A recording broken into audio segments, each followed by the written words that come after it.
सनातन धर्म में दिवाली पर्व का विशेष महत्व है। यह पर्व हर साल कार्तिक मास की कृष्ण पक्ष की अमावस्या तिथि के दिन मनाया जाता है। मान्यता है कि इस दिन धन की देवी मां लक्ष्मी धरती पर विचरण करने आती हैं। वहीं जो कोई उनकी इस दिन सच्चे मन से आराधना करता है, वह उस पर अपनी कृपा बरसाती हैं। आपको बता दें कि दिवाली के दिन कई लोग व्रत रखते हैं और शाम को व्रत का पारण करते हैं। वहीं हम यहाँ आपको बताने जा रहे हैं पौराणिक कथा के बारे में, जिसका पाठ व्रत खोलने से पहले और महालक्ष्मी पूजा करने के बाद करना चाहिए। आइए जानते हैं पौराणिक कथा के बारे में। पौराणिक कथा के अनुसार त्रेता युग में भगवान विष्णु के अवतार श्री राम अयोध्या में महाराजा दशरथ के घर प्रकट हुए थे। श्री राम वहां उनके पुत्र के रूप में रहा करते थे। समय के साथ साथ जब वह बड़े हुए तो उनकी सौतेली मां ने लालचवश श्री राम को 14 साल के वनवास के लिए भेज दिया। अपनी माता की आज्ञा मानकर वह 14 साल के लिए वनवास चले गए। उनके साथ देवी सीता और भाई लक्ष्मण भी गए। अयोध्यावासी श्री राम से अत्यंत प्रेम किया करते थे। 14 साल बाद जब कार्तिक मास की कृष्ण पक्ष की अमावस्या तिथि को श्री राम लौटकर अयोध्या आए थे तो सभी अयोध्यावासियों ने उनके आने की खुशी में दीपक जलाए थे। तब से ही दिवाली मनाने की परंपरा चली आ रही है। एक अन्य कथा के अनुसार समुद्र मंथन के दौरान कार्तिक मास की कृष्ण पक्ष की अमावस्या तिथि को माता महालक्ष्मी समुद्र से प्रकट हुई थी। इसलिए इस दिन को दीपावली के रूप में मनाया जाता है।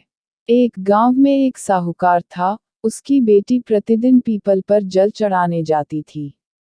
जिस पीपल के पेड़ पर वह जल चढ़ाती थी, उस पेड़ पर लक्ष्मी जी का वास था। एक दिन लक्ष्मी जी ने साहूकार की बेटी से कहा, मैं तुम्हारी मित्र बनना चाहती हूँ। लड़की ने कहा कि मैं अपने पिता से पूछ कर आऊंगी।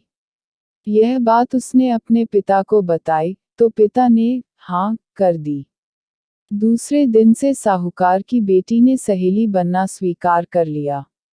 दोनों अच्छे मित्रों की तरह आपस में बातचीत करने लगी। एक दिन लक्ष्मी जी साहूकार की बेटी को अपने घर ले गई। अपने घर में लक्ष्मी जी ने उसका दिल खोलकर स्वागत किया।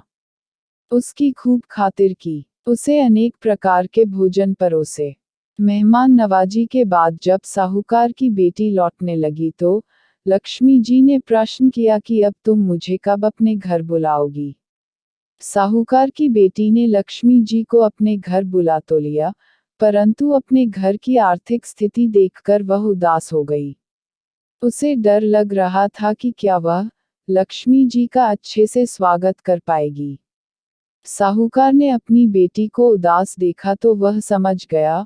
उसने अपनी बेटी को समझाया कि तू फौरन मिट्टी से चौका लगाकर साफ सफाई कर। 4 बत्ती के मुख वाला दिया जला और लक्ष्मी जी का नाम लेकर बैठ जा। उसी समय एक चील द्वारा किसी रानी का नौलखा हार उसके पास आ गया। साहूकार की बेटी ने उस हार को बेचकर भोजन की तैयारी की। थोड़ी देर में श्री गणेश के साथ लक्ष्मी जी उसके घर आ गई। साहूकार की बेटी ने दोनों की खूब सेवा की। उसकी खातिर से लक्ष्मी जी बहुत प्रसन्न हुई और साहूकार बहुत अमीर बन गया। दोनों अच्छे मित्रों की तरह आपस में बातचीत करने लगी। एक दिन लक्ष्मी जी साहूकार की बेटी को अपने घर ले गई। अपने घर में लक्ष्मी जी ने उसका दिल खोलकर स्वागत किया। उसकी खूब खातिर की। उसे अनेक प्रकार के भोजन परोसे। मेहमान नवाजी के बाद जब साहूकार की बेटी लौटने लगी तो लक्ष्मी जी ने प्रश्न किया कि अब तुम मुझे कब अपने घर बुलाओगी। साहूकार की बेटी ने लक्ष्मी जी को अपने घर बुला तो लिया, परंतु अपने घर की आर्थिक स्थिति देखकर वह उदास हो गई। उसे डर लग रहा था कि क्या वह लक्ष्मी जी का अच्छे से स्वागत कर पाएगी। साहूकार ने अपनी बेटी को उदास देखा तो वह समझ गया। उसने अपनी बेटी को समझाया कि तू फौरन मिट्टी से चौका लगाकर साफ सफाई कर। 4 बत्ती के मुख वाला दिया जला और लक्ष्मी जी का नाम लेकर बैठ जा। उसी समय एक चील द्वारा किसी रानी का नौलखा हार उसके पास आ गया। साहूकार की बेटी ने उस हार को बेचकर भोजन की तैयारी की। थोड़ी देर में श्री गणेश के साथ लक्ष्मी जी उसके घर आ गई।